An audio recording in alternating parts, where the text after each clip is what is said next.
नमस्कार, खबरें जारी न्यूज स्टेज पर मैं हूं आपके साथ मकसूद खान। आपके मुद्दे में बात मध्य प्रदेश की, बात मोदी कैबिनेट के विस्तार की।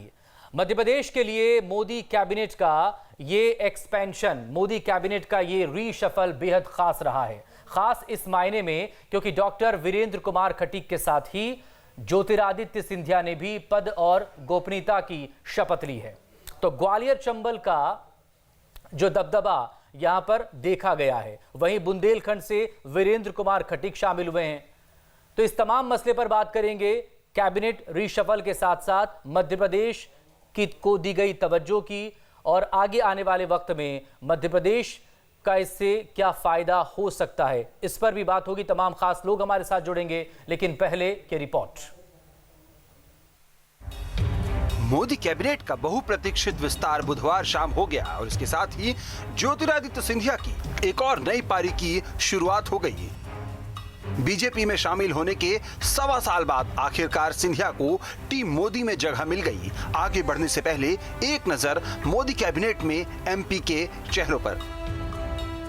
ज्योतिरादित्य सिंधिया, वीरेंद्र कुमार खटीक, नरेंद्र सिंह तोमर, धर्मेंद्र प्रधान, प्रहलाद पटेल और फग्गन सिंह कुलस्ते।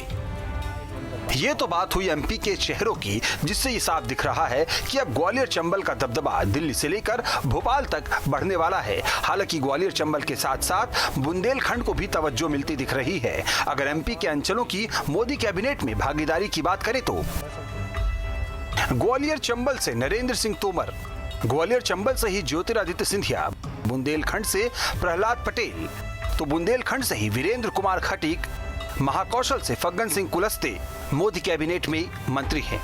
मतलब ग्वालियर चंबल और बुंदेलखंड से दो मंत्री हैं। फिलहाल मालवा निमाड़ को प्रतिनिधित्व नहीं है। मतलब मालवा निमाड़ इस कैबिनेट विस्तार में भी खाली हाथ रह गया। बहरहाल मौजूदा कैबिनेट विस्तार में सबसे ज्यादा चर्चा सिंधिया की है और इसे मध्य प्रदेश की सियासत से भी जोड़कर देखा जा रहा है। दरअसल माना जा रहा है कि अब ग्वालियर चंबल अंचल की ताकत दोगुनी हो जाएगी, क्योंकि ग्वालियर चंबल से पहले ही नरेंद्र सिंह तोमर मंत्री है। ऐसे में ग्वालियर चंबल के विकास में तेजी आने की संभावनाएं बढ़ जाएंगी। राज्यसभा जाने के बाद से सिंधिया की ग्वालियर चंबल में सक्रियता बढ़ गई थी। स्मार्ट सिटी अमृत योजना के साथ साथ अन्य योजनाओं पर भी सिंधिया का फोकस था। फाइलों में बंद ग्वालियर मेट्रो प्रोजेक्ट को भी सिंधिया ने बाहर निकलवाया था। सीएम से चर्चा के बाद ग्वालियर के विकास का एक ब्लूप्रिंट भी तैयार किया था। पहले जहां एमपी से 5 चेहरे मोदी कैबिनेट में थे, वहीं अब इनकी संख्या 6 हो गई है। सिंधिया का मंत्री बनना तो तय था ही, लेकिन एमपी में बीजेपी का बड़ा दलीय चेहरा डॉक्टर वीरेंद्र कुमार खटीक को मंत्री बनाकर जातिगत समीकरण को भी साध लिया गया है। Team news state. और इस अहम मसले पर बात करने के लिए इस वक्त हमारे साथ वरिष्ठ पत्रकार, राजनीतिक विश्लेषक जयंत वर्मा जी जुड़ गए हैं। बहुत स्वागत है आपका। पॉलिटिकल गेस्ट में हमारे साथ बीजेपी की तरफ से सीनियर नेता हैं गोविंद मालू जी और कांग्रेस के सीनियर नेता बालेंदु शुक्ल जी हमारे साथ मौजूद हैं। बहुत स्वागत है आप दोनों लोगों का भी। शुरुआत मालू जी आप ही से, आप तो खुद भी मालवा से ही आते हैं, तो पहले मालवा की बात कर लें। अच्छी बात है, मध्य प्रदेश का दबदबा और बढ़ा है। अब आज के 2 मिलाकर कुल 6 मंत्री हो चुके हैं मोदी कैबिनेट में, तो पहली प्रतिक्रिया आपकी इस पर।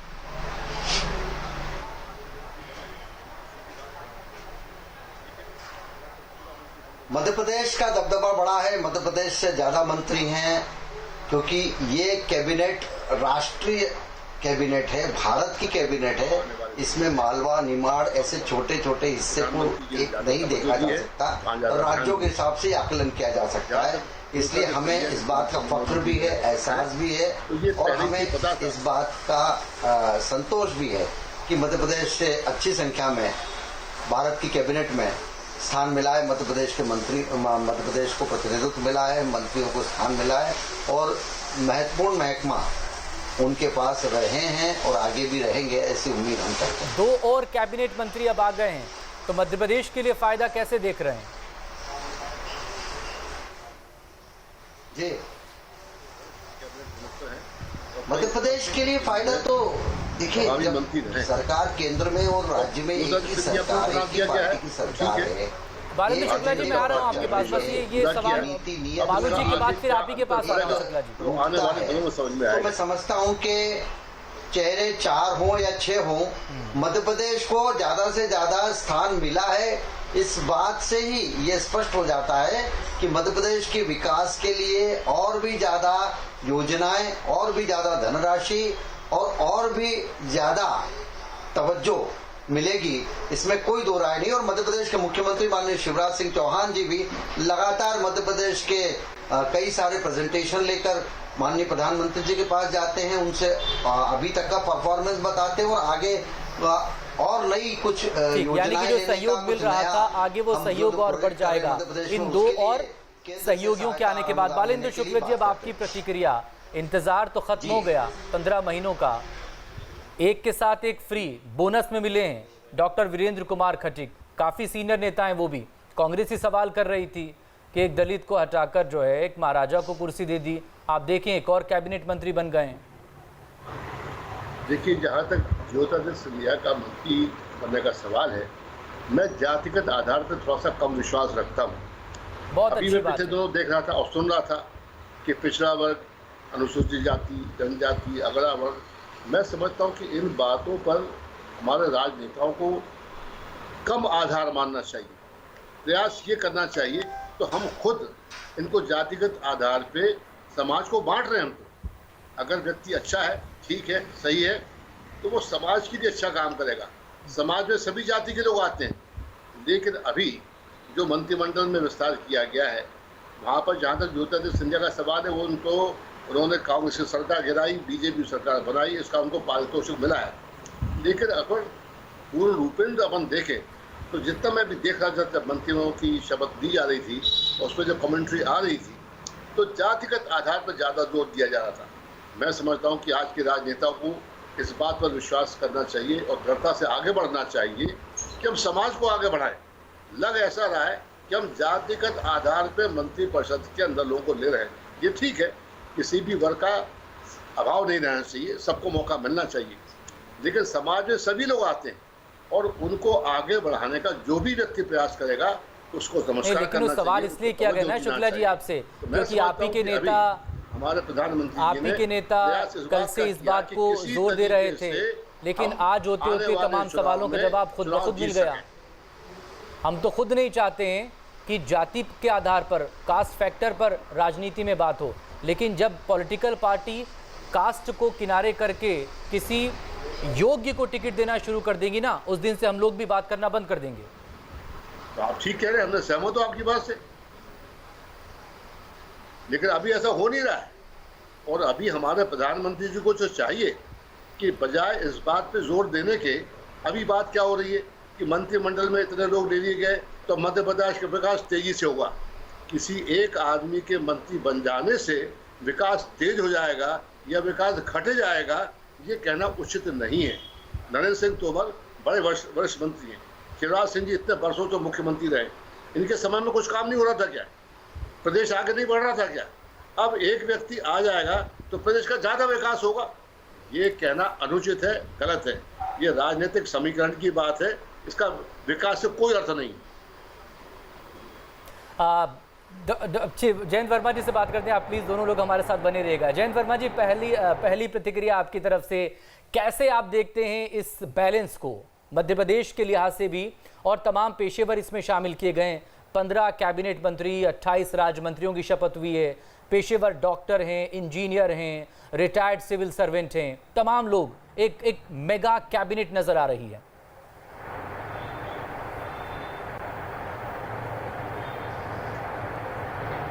देखिए, ये जो पूरा का पूरा मंत्रिमंडल का आज रिशफल हुआ है, ये मुझे लगता है एक कायाकल्प जैसी प्रक्रिया है जो मोदी जी ने अपने मंत्रिमंडल के साथ की है। और इसमें अभी तो केवल 12-13 मंत्रियों के इस्तीफे हुए हैं।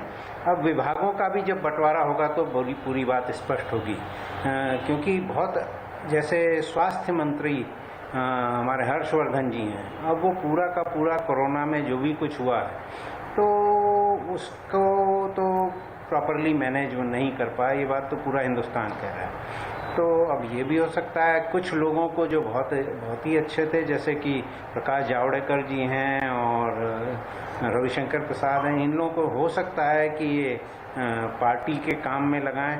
तो कुल मिला के ये है कि ये मंत्रिमंडल का है, ये पूरा का पूरा कायाकल्प जो किया गया है, इसका किसको कौन से विभाग दिए जाते हैं, इसके बाद समझ में आएगा कि ये क्या दिशा है, क्योंकि 2-3 साल बाद अब फिर से चुनाव लड़ना है। बिल्कुल। और लोकसभा का और अभी बंगाल का जो चुनाव हुआ है उसमें तो काफ़ी मतलब निराशाजनक स्थिति रही है। तो मुझे लगता है कि एक यंग लोगों को उन्होंने आगे किया है, और जो थावरचंद गहलोत जी थे उनको गवर्नर बना के भेज दिया है। हालांकि वीरेंद्र कुमार खटीक जी को हो सकता है कि उनका पद दे दिया जाए मंत्रिमंडल में। वो एजेड भी हैं, परंतु वो ये है कि एक दलित चेहरा जो है अनुसूचित जाति का, वो एक उनको स्थान दिया जाना चाहिए था, क्योंकि हमारे यहाँ एक सोच तो यही है कि जातिगत सोच है, जबकि संविधान में तो यह है कि भाई मैं बिना किसी भय, पक्षपात, अनुराग और द्वेष के सभी के साथ न्याय करूंगा। और ये भी बड़ी भारी बात है कि सभी मंत्री न्याय करने की शपथ लेते हैं, और न्यायाधीश जो हैं सुप्रीम कोर्ट, हाई कोर्ट के, ये न्याय की शपथ नहीं लेते हैं, ये शपथ लेते हैं कानून और संविधान की मर्यादा बनाए रखने के लिए। इसका मतलब यह है कि कानून जो है वो न्यायपूर्ण बना दिया जाए तो न्याय होने लगेगा, और वो कैबिनेट बनाती है तो और संसद पास करती है। तो इसका मतलब यह है कि अब यदि संविधान की अनुसार ये काम होने लगे और सब कोई वो पार्ट 4 जो गवर्नेंस के फंडामेंटल्स हैं संविधान में, उसको देख के काम करें, बजट का एलोकेशन उसके अनुसार होने लगे, गरीबी अमीरी के बीच का भेदभाव कम किया जाए, सभी के हाथ में रोजगार मिले, जो कुछ उसमें लिखा हुआ है, तो उसके अनुसार काम चले, तो मुझे लगता है कि फिर कोई जरूरी नहीं है कि कोई दूसरी पार्टी को लाया जाए और संविधान के अनुसार शासन चलेगा तो वही सनातन के लिए काम कर सकते हैं, ऐसा भी हो सकता है। तो मुझे लगता है कि अब ये मंत्रिमंडल का किस प्रकार से अब मैंने विभागों का बंटवारा किया जाता है, उसके बाद स्थिति स्पष्ट होगी।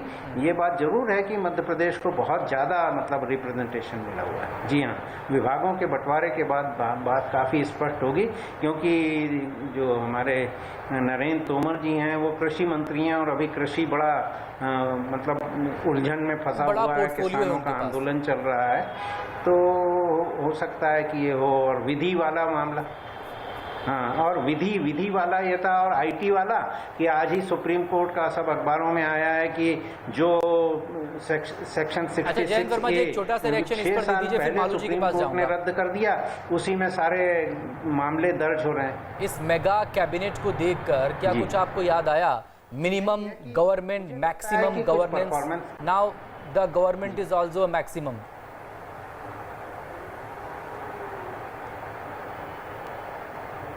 नहीं, वैसे अब भारत की आबादी को यदि देख लिया जाए तो जितनी बड़ी कैबिनेट है वो उतनी पर्याप्त भी नहीं है, क्योंकि 130 करोड़ की आबादी है इस देश की, और सबको मतलब हालांकि यूनियन सब्जेक्टों को उनको देखना है, तो फिर भी जिम्मेदारी तो बहुत होती है, और जब वक्त की जरूरत भी के पास इतने अधिक विभाग होते हैं, इतना सब बजट होता है, तो ये कोई बड़ा भारी। जी हाँ गोविंद मालू जी, कुछ लोगों का इंतजार तो खत्म हो गया, लेकिन कुछ लोग अभी भी इंतजार करते रह गए। मैं फिर से आ रहा हूं मालवा पर, बात मध्य प्रदेश की करेंगे हम। बेशक मध्य प्रदेश का दबदबा कैबिनेट में बड़ा है। एक बहुत शानदार तस्वीर आज दिन के वक्त में उस वक्त आई भी जब प्रधानमंत्री नरेंद्र मोदी से तमाम ये संभावित मंत्री उस वक्त मिल रहे थे। फ्रंट रो की जो तस्वीर नजर आ रही है उसमें ज्योतिरादित्य सिंधिया भी हैं, डॉक्टर वीरेंद्र कुमार खटीक भी हैं। बहुत कुछ कह रही है ये तस्वीर।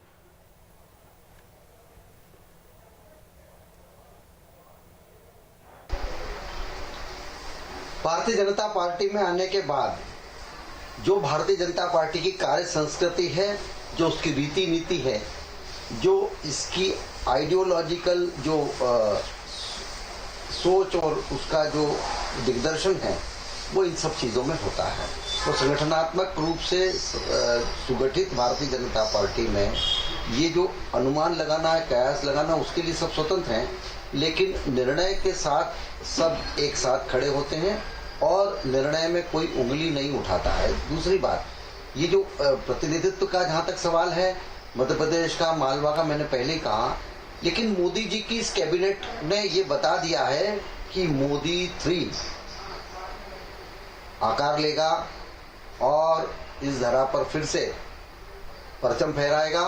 और ये जो रीशफल है वो इस बात का भी संकेत भी, इस बात का प्रमाण भी है और इस बात का आगाह भी कर रहा है सरकारों को कि किस तरीके से नए नेतृत्व को आगे बढ़ाना चाहिए, किस तरह से विशेषज्ञों को रखना चाहिए, किस तरह से संगठन में कुछ लोगों को ले जाना चाहिए। हमारे भारतीय जनता पार्टी में सत्ता से और संगठन बड़ा है, सत्ता छोटी है, तो संगठन में भी जाने के लिए लालायित रहते हैं। तो वो जिम्मेदारी बदलना और नए लोगों को, ये पहली बार चुने हुए सांसदों को भी मंत्री बनाया गया है, विशेषज्ञों को बनाया गया है। कई लोग नाम नहीं जानते थे, नामचीन लोग, इंदिरा जी की कैबिनेट में नामचीन लोग हमेशा सालों तक रहे। करीब एक दर्जन मंत्री ऐसे बनाए गए हैं जो कि फर्स्ट टाइम एमपी बने। विद्याचरण शुक्ल, देखिए एक सरी के चेहरे देख के लोग नए नेतृत्व कब पनपेगा। कांग्रेस का पराभव इसलिए हुआ कि उन्होंने नए नेता, हमारे गैलेक्सी ऑफ लीडर्स है, ये बता दिया मोदी कैबिनेट ने, इस रीशफल ने। शुक्ला जी जवाब देंगे इसका? शुक्ला जी जवाब दीजिए। देखें घूम फिर कर बात कांग्रेस पर आ गई। बदलाव वक्त की जरूरत है, परिवर्तन ही प्रकृति का नियम है, कठोर फैसले लेने होते हैं। क्या कह रहे हैं मुझे सुनाई नहीं पड़ रहा है, दूसरों की आवाज मुझे सुनाई नहीं पड़ रही है, जवाब मैं क्या दूंगा? शैलजा जी ने क्या कहा मैं सुन ही नहीं पा रहा हूँ। तो कृपा करके आप आवाज बढ़ाइए, जिससे हमारी आवाज आपको कितनी आ रही मुझे पता नहीं, लेकिन आप सबकी आवाज तो मुझ इतनी तक कम आ बहुत रही अच्छी पहुंच पा रही है कि मैं पूरी तरह सुन ही नहीं पा रहा हूँ। मैं क्या जवाब दूं? मैं ठीक है, ऑडियो इंजीनियर से मैं कह देता हूँ प्लीज जरा आप शुक्ला जी की आवाज चेक कर लें, भाई उनको आवाज कम क्यों मिल रही है। शुक्ला जी की तो आवाज नहीं, आपकी आवाज बढ़ाइए भाई, शैलजा जी की आवाज बढ़ाइए, उनकी आवाज हमको आई नहीं रही यहाँ तक। क्या जवाब दूं? अब मेरी आवाज सुन पा रहे हैं आप बालेंदु जी? हाँ आपकी सुन पा रहा हूँ, आप बोलिए। शैलजा जी ने क्या पूछा? मालू जी कह रहे हैं कि बदलाव तो वक्त की जरूरत है, युवाओं को मौका देना होगा। और इस कैबिनेट को हम देख रहे हैं, आज जो शपथ हुई 43 लोगों की, 31 हाईली एजुकेटेड हैं, उसमें पेशेवर डॉक्टर से लेकर इंजीनियर, बहुत कुछ ध्यान रखा गया है इसमें। आप एक चीज और समझ लीजिए, ये जो डिग्रियां हैं, खास तौर से लोकतंत्र में ये डिग्रियां नहीं देखी जाती हैं। वहाँ पर कोई डॉक्टर जाकर के वहाँ पर ऑपरेशन नहीं करने वाला है, वहाँ पर कोई इंजीनियर है तो उसको इंजीनियरिंग नहीं करनी है। आदमी पढ़ा लिखा हो, समझदार हो, ऐसे व्यक्तियों को लोकतंत्र चुना जाता है। और इसीलिए लोकतंत्र में कोई मिनिमम क्वालिफिकेशन नहीं होती है कि कोई 8वें पास है, 12वें पास है, या MA है या PhD है। इनके वहाँ होने ना होने से कोई अंतर नहीं पड़ता। होना ये चाहिए कि व्यक्ति ऐसा चुना जाए जो लोगों का ध्यान रखे, वहाँ के इलाके का ध्यान रखे, उसके बारे में आवाज़ उठाए, उसके बारे में नियम कायदे बनाए और उसके अनुसार कार्रवाई हो। अब ये कहना, देखिए धीरे धीरे पढ़ाई बढ़ती जा रही है। जब हम स्वतंत्र हुए तब हमारी शिक्षा बहुत नीचे की थी, लेकिन अब शिक्षा ऊंची होती जा रही है। बड़े बड़े लोग राजनीति में आ रहे हैं। वक्त कम है बालेंदु जी, वक्त कम है, थोड़ा छोटे में बात करते हैं। जाने से थोड़ा सा शॉर्ट रखिए। पिछले 7 सालों में मध्य प्रदेश का कितना फायदा हुआ है, और अब 2 और नए लोगों का कैबिनेट में शामिल होना आने वाले वक्त में कैसे आप देख रहे हैं इसे? 2 लोग अगर शामिल हो गए उससे कोई बड़ा अंतर नहीं पड़ने वाला है।